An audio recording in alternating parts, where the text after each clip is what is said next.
Hi, welcome to American Reversion. I'm Steve Smith, and because I'm going to put this over on integrative preparedness also, welcome to you on integrative preparedness. The reason that I'm doing that is because this has to do with both preparedness and what we talk about on American Reversion, and that is the political situation of things, what's happening to our country, how it got to be that way, and what we think maybe we can do about it. America is dying. It's been dying for quite a while. Uh, Many of us have mentioned this and referred to it in different ways, but I want to talk about it fairly clearly today. For those of you on American Reversion, I didn't get around to doing the daily dose today. We had a lot in the stack, but I was just swamped today, and there was something special that happened. I'll talk about that tomorrow, probably. Uh, so, no daily dose of all the craziness today, but I've got a long list of that stuff, and hopefully I'll get to it tomorrow. Uh, as I was going through the daily dose, I came upon an article uh, from about Michigan, and it led me into the subject that we want to talk about. By the way, for those of you over on integrative preparedness, on American Reversion, and I'll leave the list down here, we talk more about politics, as I said. And if you're interested in that as much as you are preparedness, and most people are, to be honest, because it all affects us. But under my new format, I realized that I was sticking too much political stuff in the preparedness on the preparedness channel, and I just needed to separate it. So now this gives me a a way to keep those a little bit separate. Some things will apply to both, such as today. So if you like this stuff, uh, just go over to American Reversion so you get notified there and subscribe over there. By the way, for those of you on American Reversion, I know I keep going back and forth, but I put a bunch of new stuff over on the Patreon channel you might be interested in. That link is also down there. And welcome to all the new people, and we are happy to have you with us, and we appreciate you being here. We appreciate your support, and share this with a friend. And remember to hit that like button and all that stuff, and subscribe. Make sure you're still subscribed and all that. It helps the algorithm. And our point here, our entire purpose here, is to try to get as much of this information out to as many people as possible. That's the only chance we have to take our country through a reversion, a return to the way things were supposed to be. So here in my as I was going, this came from as I was going through the stack of stuff for the daily dose of idiocies. I came upon this article, and I'll just read the headline. I don't have to get too much into it. They say more people died in Michigan in 2020 than were born for the first time since 1900. Now they're they're blaming the you know what. Although I'm sure they didn't mix in the fact that nobody died of flu last year, right? And they also probably didn't take into consideration that Detroit, the Detroit murder rate can have an effect on that stuff. But more people died in Michigan than were born in 2020. This took me to a something else by the Federalist that just happened to come out pretty much the same time. And I'm going to talk about this a little bit, and then we're going to address it amongst ourselves. And I'll be interested to hear what you all have to say about it. And this from the Federalist, it says a happier society would have more children. I'm going to read a couple of paragraphs of this, and then we'll move on. This is by Tristan Justice. What a great name, right? Tristan Justice. He says the subhead is Americans are the unhappiest they've been in more than half a century. Well, I wonder why. Because they're watching all that news and they're letting everybody scare the bejesus out of them, right? And they're not having children. Well, you've probably known some people like this that I have. I know some people in their 40s and 50s who said, we're not going to have kids. Who would want to bring kids into this world? Or to be honest, they just like to be able to buy their new fancy cars and Harleys and pickup trucks every year and stuff like that. And they know kids are expensive. They don't realize the happiness and the fulfillment you get from kids. And those of you who have children know exactly what I'm talking about. Those of you who may not have children, Trust me. My mother told me, interject a personal story for just a second. I remember that when I was in my early 40s, because I didn't get married till I was 51. But my mother telling me, she said, "Oh, honey, you don't realize the happiness of being married and having children." And I thought to myself, I said, "Oh, well, Mom." I thought to myself, "Well, Mom, you don't realize the happiness of being a single guy in a big city." Anyway, once again, Mom was right. When I finally settled down, had a wife and kids, there is nothing like it. And it is the reason that the Lord put us here on the earth, not to get a new pickup or Harley or whatever every year. Anyway, so we're going down into this story by Tristan Justice. He says, if your neighbors seem depressed, that's because they probably are. Americans are the unhappiest they've been in more than half a century, and they're not having children. According to new data from the General Social Survey highlighted by former Washington Post reporter Christopher Ingram, just 19% of Americans last year said they were very happy, down from 31%, nearly a third 3 years before. I mean, that's a big drop in 3 years, right? 24, I wonder if that has to do with how much people are watching cable news. 24% in 2021 said they were not too happy. Okay, we'll go to, let me skip a couple of things here. I got some graphs and things in here. That's all right. Americans are also having fewer children than ever before, with the nation's birth rate falling for the 6th consecutive year in 2020 to its lowest ever.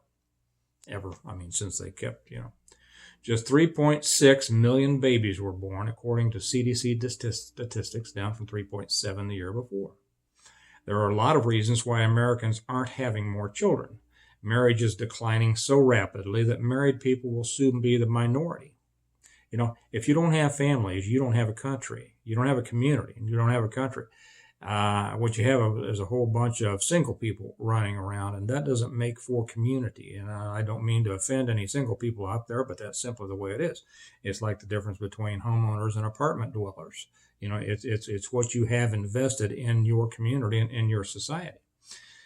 Faith, the bedrock of a moral, I'm returning to the article here, faith, the bedrock of a moral society that incentivizes children and empirically raises levels of happiness, that means it's proved to have improved and to increase happiness, has deteriorated so much that church membership has already dropped below 50%, according to Gallup. Americans aren't even having as much sex as usual. Kids, right? And then they go on to this, there's no baby boom. Likely people are saying they're not going to have kids. More and more, the childless with no plans to change are blaming societal ills, from financial woes to climate change. Climate change! What a bunch of sissies. I'm not going to have kids because of climate change. So much hesitancy has been placed on climate change that analysts at Morgan Stanley warned investors in August that movement to not have children owing to fears over climate change is growing and impacting fertility rates quicker than any preceding trend in the field of fertility decline. Are you kidding me? I hadn't read that. I hadn't gotten that far into the article. I just thought that I'd read a little bit more. So many people are worried about climate change that they're becoming less fertile. Okay, all right. Well, Dan, one survey showed that 1 in 4 adults cited climate change as a motivating reason to remain childless. Okay, I'm not going to. We've reached the point. I'm sure we haven't reached the depth of idiocy that they will go to here, but we've reached the point beyond which we don't need to go. The problem is, in one of the articles, they talk about what is going to sustain our country. And since Americans aren't having children, they explained that immigration, we need to increase immigration in order to make up for this. Now, immigration is a touchy issue, right? There are those who say that, we all come from immigrants. Well, okay, we all, everybody was an immigrant at one time from some place. But there's a difference between people who come to essentially an undeveloped continent or country, establish themselves, bring good hard work ethics, as some immigrants nowadays do, even illegal aliens. There are some who have just worked their tails off, right? But there's a difference between those who come to an undeveloped country with no guarantees, no welfare, no assurances, and anything like that, and just bust their butts to raise their families and then to build a strong country. It doesn't matter that they started off with different languages and different maybe beliefs, within those, under the umbrella of Christianity, there were Catholic and there were Protestants. We didn't really have the influx of a lot of other faith systems, a little bit of Judaism, but not very much, to be honest, regardless of what some might say. And, but then they built this country, and there's a difference between that and those who will come to a country that's fully developed, and come illegally, and then essentially live off of the dole, the taxpayers. And we see a lot of that, of course, being brought in by our government today. I won't even go into that. It'll take me too long because I want to get on to something else. So these people are saying Americans aren't having enough kids. Our only hope is immigration. Well, I want to go to something, and I wasn't going to announce this quite yet, but it applies here. We're in the process of putting together a website for American reversion. And what it's going to be essentially a place that you can go and make it your homepage with a lot of links to different news, aggregators and some historical stuff, a lot of things that I'm sure many of you will be interested in. I'm not sure when it will be done. I'd like to say it's going to be done in a month, but usually that means 2. And there are a lot of other things that I have going on. Another major announcement probably tomorrow. Anyway, the first page of this website, the homepage, is pretty much finished, and I want to read something off of it. And actually, this piece came from my second book, The Revival. And I probably should say that because I see that YouTube has put ads on some of my videos here, but they're not monetizing. I haven't monetized this channel. I may sometime. I don't know. We'll see. Okay. But since they are putting on their own ads, I'll put on my ad and say this is brought to you by The Reversion, my first book. The first book in the Stonemont series is the book from which I took the title of the name of this channel. What I'm going to read came from my second book, The Revival, second book of the Stonemont series. And so I'll start and I'll read this. I think you all will get it, and I hope that you'll share this with others. It says, something has happened to America. For those of us who grew up in the 50s and 60s, and certainly before then, it is not the place we remember. It is not the place we had hoped to live in and raise our children and grandchildren. And for those of you who were born later, your freedoms and privacy are limited beyond what you may realize, while the demands on your time and income in the form of taxes are enormous. Your future will not be what it could be unless things change. What happened? We discovered we could not trust our leaders, that many in our government sought their own good instead of working for the good of the people and the country. We declared a war on poverty, only to create a permanent dependent class that resents those who provide for it and demands more from us with each passing year. We declared a war on drugs, only to fill our prisons with nonviolent offenders, expand an oppressive police presence, and actually increase our drug problem. We forgot Washington's warning against foreign entanglements and have created enemies throughout the world. We ignored Eisenhower's warning against a growing military-industrial complex and have our military involved in special operations and non-military actions in more countries than most people know exist. We have allowed our Constitution to be shredded, our religion to be despised, our work to be denigrated, our borders to be breached, our standards to be mocked, and our babies to be slaughtered by the millions. Why have we allowed this? Can we get back to an America our founders envisioned and previous generations fought and died for? Ronald Reagan said, "There are no easy answers, but there are simple answers. We must have the courage to do what we know is morally right." Our country is dying. We talk here about a reversion. Maybe we should talk about a rebirth. But without some drastic changes, this thing will not be turned around.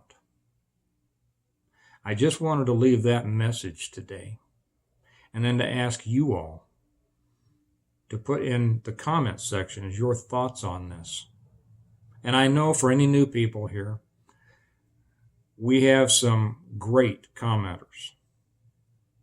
And I simply ask that you stay away from any references to violence. Be nice to each other. Be intelligent in your comments. Share your thoughts in a way that could be read by your grandmother. Okay. With that, I'll let you go. I'll ask you to pass this on to as many people as you possibly can. The more people that we have involved in this, the greater our chances of getting something done. And like I say on American Reversion, America needs a reversion, and it needs you to be a part of it. So please share this with your friends. For you all over on Integrative Preparedness, I hope that you'll come over and subscribe to American Reversion, because I think we do a lot of things over there that you're going to want to see and hear and be a part of. So with that, I'll say goodbye and wish you a good night, and I'll talk to you tomorrow.